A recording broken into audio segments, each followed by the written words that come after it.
Now let's add some more test cases. So what I'm gonna do after we have executed successfully executed the bank manager login test. So what we're gonna do, the next test should be adding a customer, right?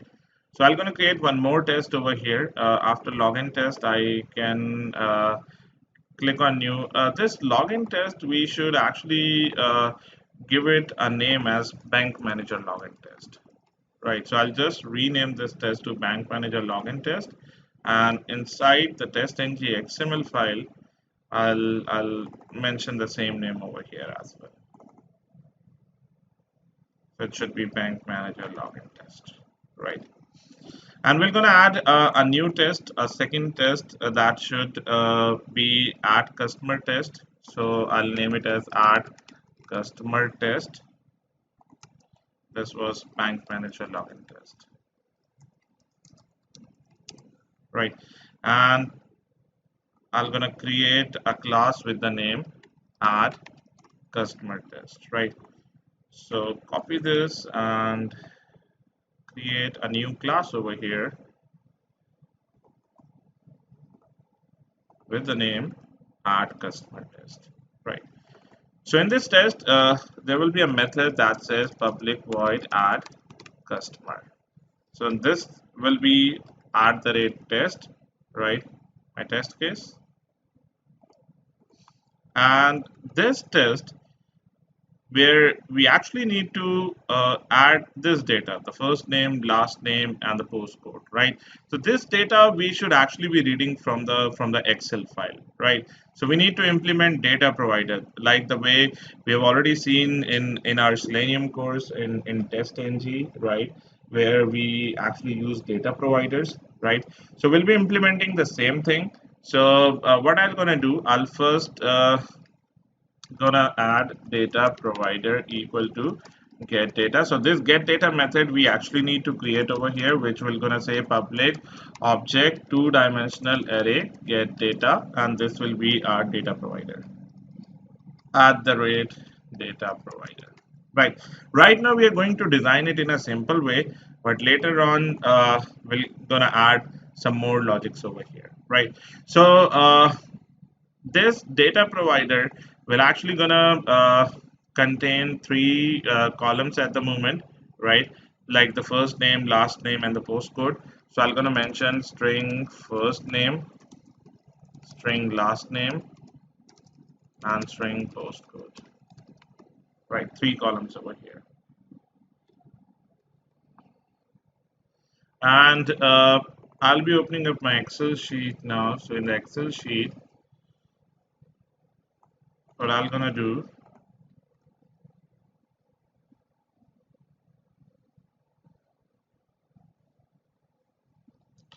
I'll be creating a sheet with the name add customer test, right?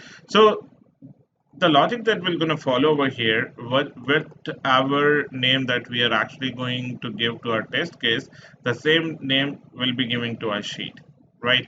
So here, the sheet we're going to have column like first name, last name, and the postcode, right? So let's say the first name I'm giving over here as Raman, the last name as Aurora, and the postcode as a something like this, right? And I'm gonna save this sheet, right? So data provider we need to implement over here like the way we have implemented in test.ng. So I'm gonna take this from one of my project. So I'll just copy this data provider code, and one of the utility we will be needing is the Excel utility. So Excel utility that we have used, that is one of the utility, will be keeping it inside the utility. So I'm talking about one of the Excel reader file. So I can take it from my existing project. The same Excel reader file you'll be using, you'll directly gonna put it inside your utilities. Now this Excel reader file actually contains some methods through which you can do reading and writing from Excel sheet, right? So we need to add some APIs, as in some dependencies in our pom.xml file. So these are POI related jar files that you need to add.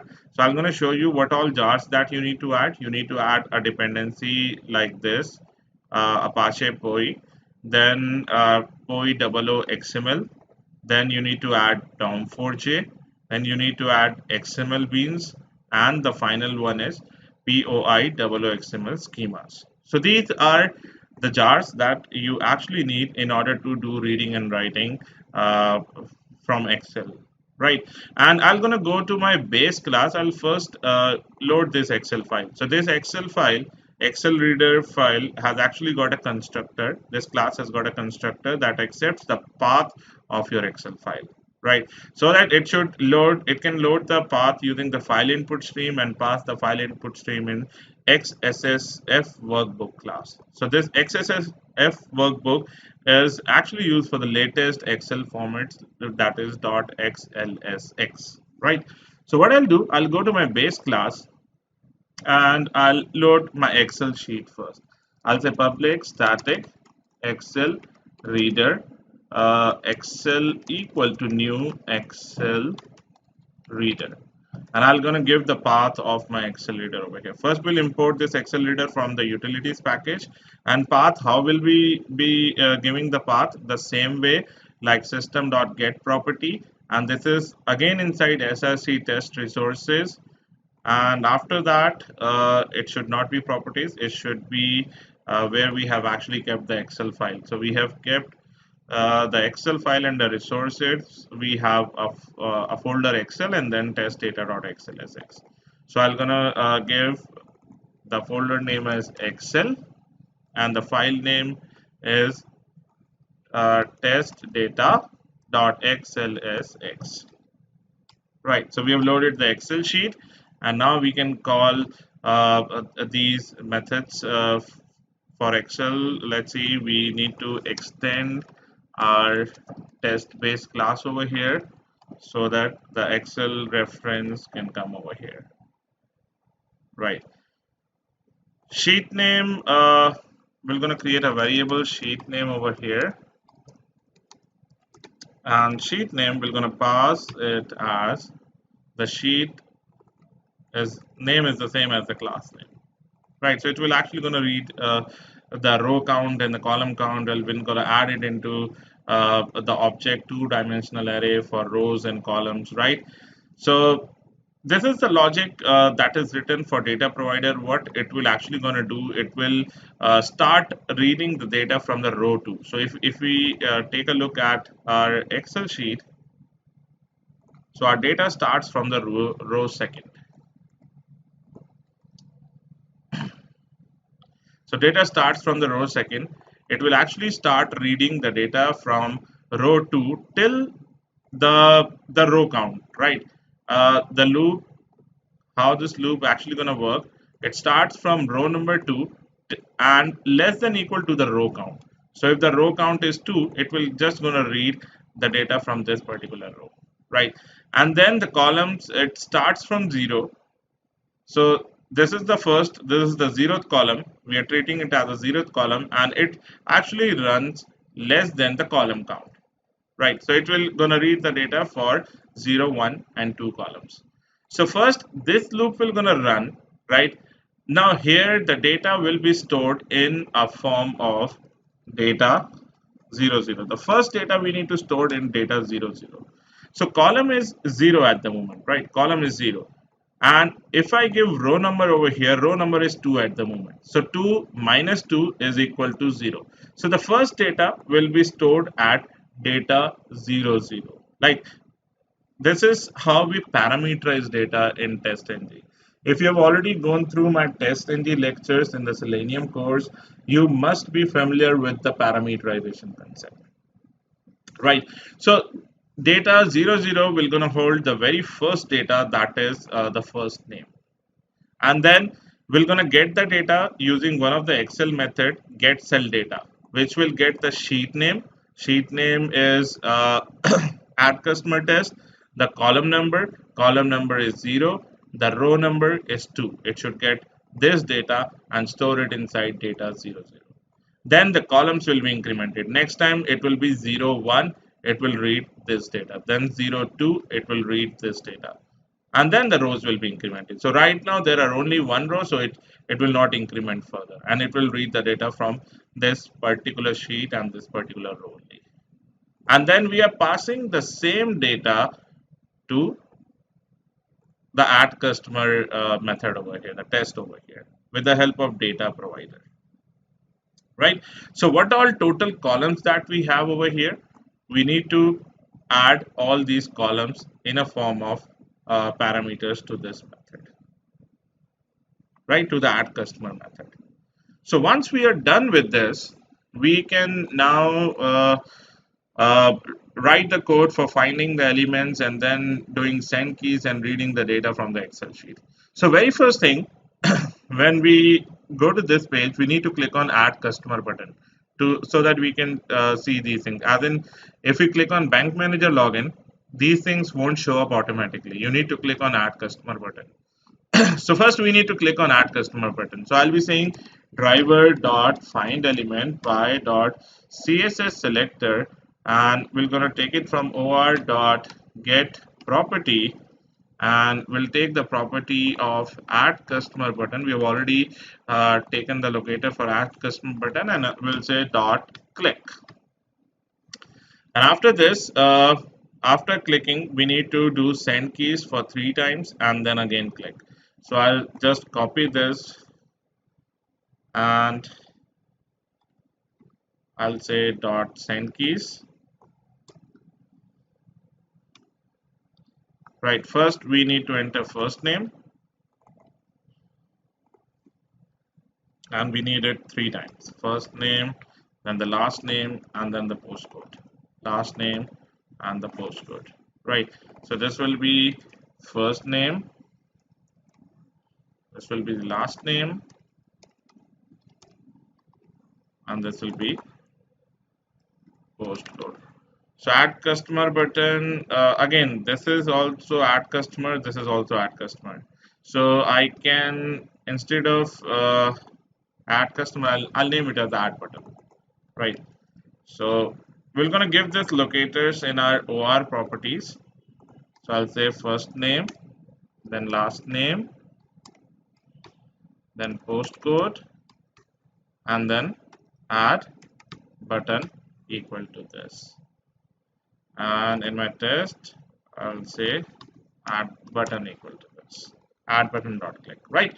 So let's take the locators for these elements. So first name, I'll right click over here, say inspect element, and let's see what is the locator for it.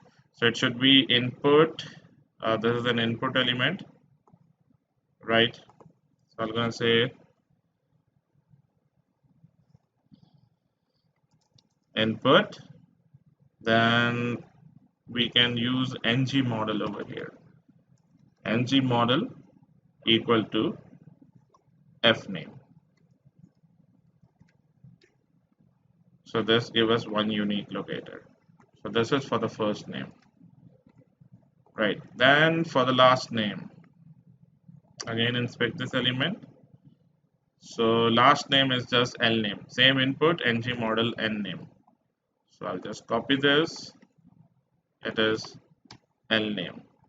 Again, let's see, the third one is also input box, and here it's post CD, ng model post CD, right? And then we have add customer button. So button type equal to submit. Let's see.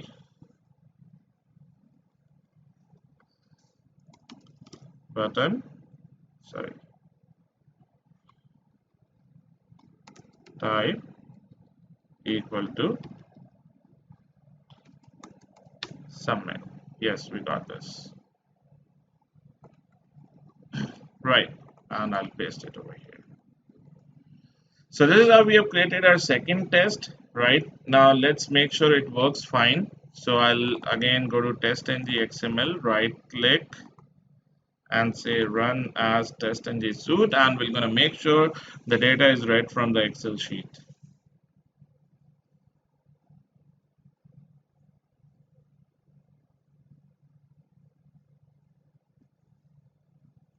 See, the data is actually read from the Excel sheet.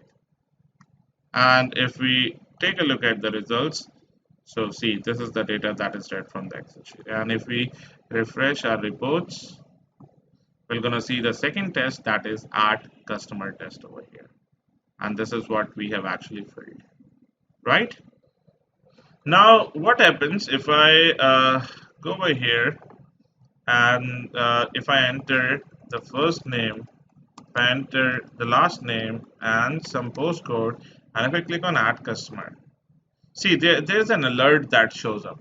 I need to validate this alert as well, and I'll need to click on OK button.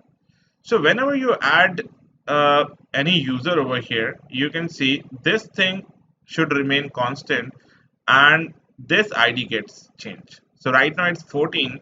If I add one more user over here, let's say this and some more postcode, and if I click on this, see this is changed to 15. But this thing remains constant. Customer added successfully. So what I can do, I'll add this message as a data in my Excel sheet. So this is my Excel sheet, and this is actually an alert text, right?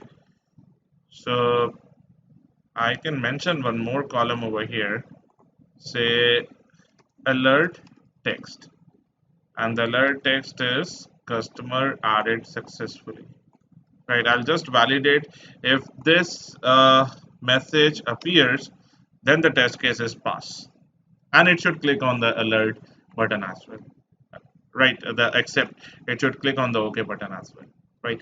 So we need to handle this alert over here. So what we're going to do, I'll go over here to my add customer test, and we need to implement something like we can say wait dot, okay, we need to implement explicit wait, like the WebDriver wait. So what I'll do, I'll go to my base class, right?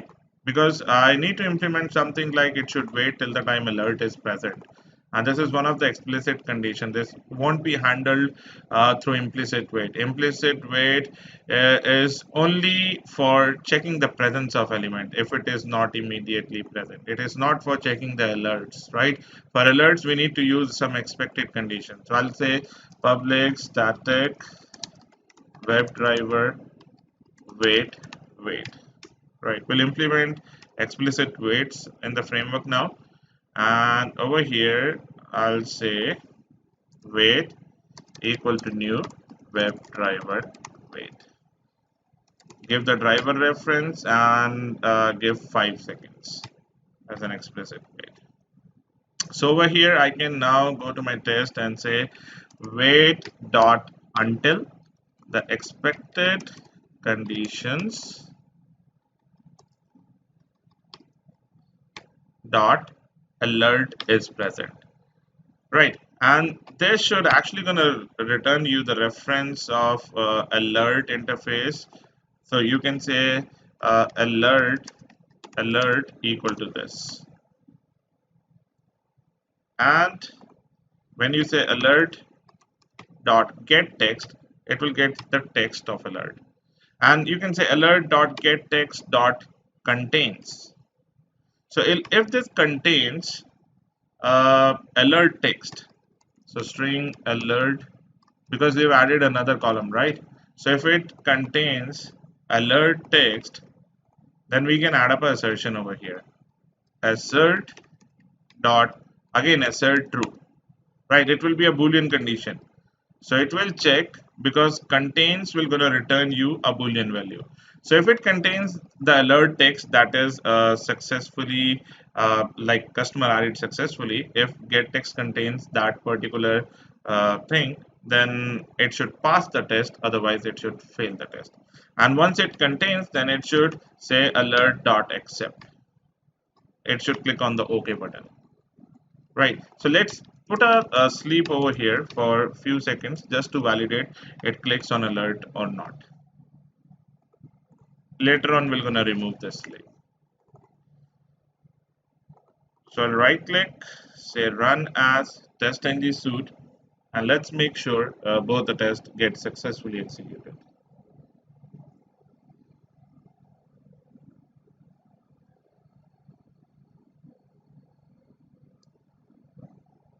Okay, the execution was very fast. So no failure. We should have given a sleep before it clicks on accept to make sure it is the alert is actually appearing or not. Right. So I'll run this once more.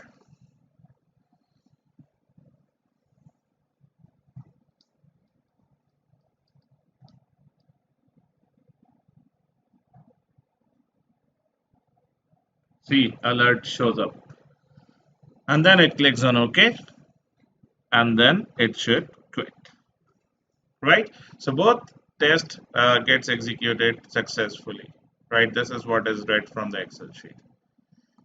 So now we can remove the sleep as it is not required at the time of execution. Right?